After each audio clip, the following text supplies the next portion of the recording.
So we're now behind the wheel of the Onyx Edition XT. Let's see how this vehicle performs, how it handles, how it drives, how it compares to other trims that the Outback is offering for 2024, but also how it compares to other compact and mid-sized crossovers, because with the 2.4, you could cross-shop this with a number of vehicles at around $30,000 to $40,000, possibly $45,000 on the higher end if you're comparing it to, say, a Chevrolet Blazer, maybe even a Mazda CX-50 or a Honda Passport. One thing I've learned to love about the Subaru Outback is that even though it is technically a crossover, it has a lot of car-like driving characteristics and tendencies that a lot of vehicles in this market don't possess. And a lot of it is because the Outback is closely related to the Legacy. Now, even though it does share platforms with the Forester, the way in which you sit in this vehicle, the way it handles, the way it corners is far different than its sibling. And I really feel as though the Forester is more of the crossover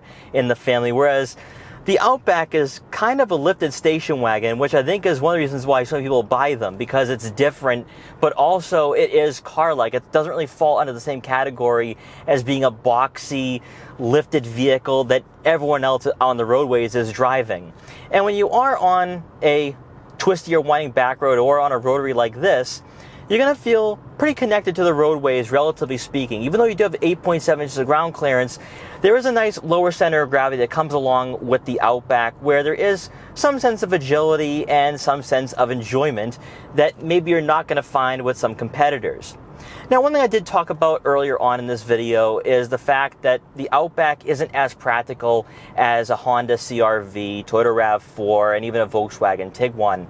However, when you are cross-shopping this with a Honda CR-V, keep in mind that the CR-V is very underpowered, but also even with the hybrid, the CVT just does not feel all that refined. It's a very slow vehicle, even though it's not as lethargic as the HR-V. Whereas with the Outback, especially with the 2.4, you get a turbocharged 4-cylinder engine, 260 horsepower, and that certainly goes a long way. A lot of vehicles in this market, especially for the non-luxury crossover segments, will have underpowered turbo 4-cylinder engines or definitely underpowered naturally aspirated 4-cylinders.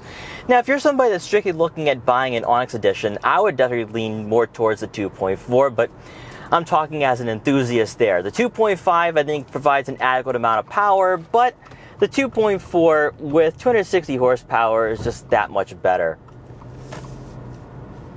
Now, on these back roads, you do feel some of the body roll. On the accelerator, no drone. No drone. Every single time I drive a CVT, I feel that drone, I hear that drone, and it's just not all that refined. But when I drive a Subaru, it really feels as though I'm driving a vehicle with a traditional automatic. And that's one of the reasons why I think a lot of buyers, even though they're reluctant to hop into a crossover with a CVT, they're more apt to buy an Outback, a Crosstrek, or a Forester, because the CVT does give you some of that engagement and enjoyment behind the wheel that you're not going to find with Nissan, Honda, and sometimes Toyota when they do have a CVT paired with their powertrains. Now, with the 2.4, there is going to be some turbo lag, so keep that in mind. I would love to see Subaru start dropping in a mild hybrid system or a hybrid system just to make their vehicles not only more fuel efficient, but also more efficient when it comes to performance, because it should be a bit more spry and a bit more athletic, but because you do have that CVT, it's not going to be an all-out track monster. It's not going to be like a WRX. However, I do think that the power is more than sufficient, and we're going to find out what this 2.4 can do when we get on the highway.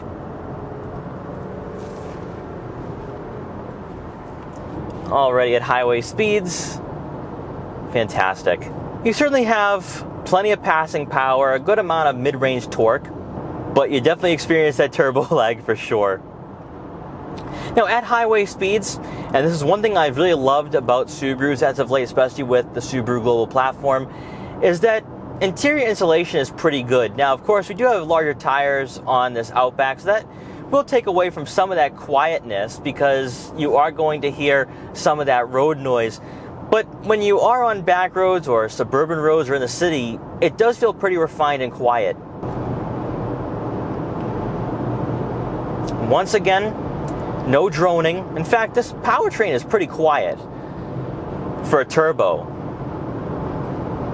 Feels pretty composed. And even though you do have that 8.7 inches of ground clearance, doesn't really feel disconnected from the highway. But also, it stays in its lane. Feels nice and centered.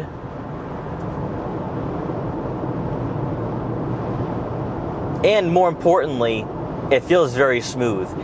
And that's where I think that if you are on the fence, maybe you want to go with the Wilderness trim because it's priced almost identically to the Onyx Edition. With the Wilderness, you get off-road suspension basically, and you also get all-terrain tires, which is definitely going to take away from the ride quality, but also that interior insulation. If you're somebody that doesn't go off-road, you don't need the extra 9+ inches of ground clearance, then I would say go with the Onyx Edition. What I really love about the Onyx Edition is the fact that you do get the water-resistant fabric seats, which really feel very comfortable. Now, you would think that for a unique upholstery, that maybe that would come with a unique feel. But it feels like synthetic leather, which is why the Outback, even in the Onyx Edition, it retains an entry-level luxury experience, which I think is definitely going to go a long way for buyers who are purchasing a crossover at around $40,000. Also, of course, you have nice lime green contrasting stitching for the interior, which I personally like. Adds some character to this vehicle, makes it feel more unique. Also, another thing too is that with the Outback, you do get some higher quality materials on the dashboard and the armrest as well, giving you that interior comfort that you desire at around $40,000. And getting back on the highway here, let's test out that handling capability again. And as I talked about a number of times with Subaru, but even other Japanese manufacturers as well, you don't get the tightest steering, you don't get a steering feel that feels European. With the Subaru Outback, it feels very much like other competitors, domestic competitors such as the CR-V and RAV4. So you're not going to have a lot of agility or athleticism with this crossover, but that's really not what you're buying this SUV for. It really is going to give you a lot of that off-road versatility and capability that others are just not going to offer in this price range. But I do like the fact that the Outback really is a tweener, because you could cross-shop it with a number of vehicles of a number of different sizes. And really, when it comes to the interior comfort aspect, I think this would be on par with the Mazda CX-50. At least that would be a vehicle that I would definitely be comfortable cross-shopping the Outback with, but also even the Ford Bronco Sport. And one thing I will say is that with the Outback, I think it feels just a bit more refined than the Bronco Sport. So if you are looking for a vehicle that kind of blends both on-road performance, comfort, and off-road capability very well, you're going to love the Outback for what it's offering. Now, getting into overall vision with the Outback, you do have a nice panoramic view. A-pillars are surprisingly thin, and it might be because the Outback is closely related to the Legacy. It takes a lot of the design elements from that sedan. Then taking a look at your side mirrors, they are decently sized. You do have blind spot detection on the mirror caps, which I love to see. A lot of brands have that small blind spot detection emblem on the mirror, and I just can't stand that. I wish a lot of brands would just go with having it on the mirror cap itself. It's less distracting, but also I can easily see it in my peripheral vision. Then looking out back, the rear headrests do get in the way, but I can't see what's directly behind me. So you are going to have a good amount of vision here. Also, when it comes to seating positioning, because it does take a lot of the design elements from the Legacy, you feel a bit more closer to the ground. It doesn't have that traditional crossover feel, so it is going to differ from the Forester. And one thing I noticed with the Forester is that you're not going to get as aggressively bolstered seats, whereas with the Outback, because it has more of a car-like driving experience, you're going to have some nice aggressive bolstering even with the water-resistant fabric seats. So you're definitely going to have a more comfortable experience when you are on back roads, and you're not going to be swaying as much, more importantly. While Subaru isn't known to be an entry-level luxury brand, you're definitely going to feel that as you start going higher up in the trim levels. So if you are somebody that's ready to max out your budget and you want to spend at around $45,000, go with the Touring XT with the Nappa leather, and also it has that same material on the dashboard, which really just, in my opinion, I think goes a long way, but also shows that Subaru is serious about who they're trying to capture for their audience and for their consumer base. And I think that's one of the reasons why Subaru has definitely captured a wide range of consumers throughout the last few years, because when you're buying a vehicle at around $40,000, you're getting quite a bit with Subaru. Ultimately, what you have here with the Subaru Outback is a vehicle that can basically do it all, especially with the Turbo 4, where you have an SUV that can go off-road if you go skiing and snowboarding during the winter, or if you do go off-road during the summer to camp, this vehicle can do that. It can take on all types of terrain. But also, as a daily driver or even as a road trip vehicle, it's so comfortable and family-friendly where it really becomes a no-brainer. While I do think the Forester is the better crossover in the lineup, you could take that a number of different ways, where the Outback technically isn't a crossover because it's more like a lifted station wagon. So it's kind of a vehicle that gives you the practicality of a crossover, but gives you the driving dynamics of a sedan. And that is a bit of a unique experience for this market, because a lot of vehicles don't have that. You do sit higher up off the ground, or you're going to have a vehicle that just doesn't feel that connected to the roadways. But because you do the 2.4, you also have a vehicle that I think is all around comfortable and enjoyable to drive.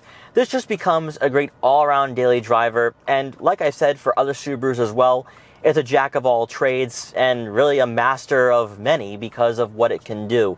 So if you are somebody that's looking at buying a crossover right now at around $40,000, take a look at the Outback. I think it's giving you exactly what you're looking for. Now, of course, you're not going to have a full digital gauge cluster like we see with some vehicles in this market. But if you're just looking for a vehicle that gives you the intangibles, but also the versatility that others are not going to offer, I think that's where the Outback slots into place very nicely.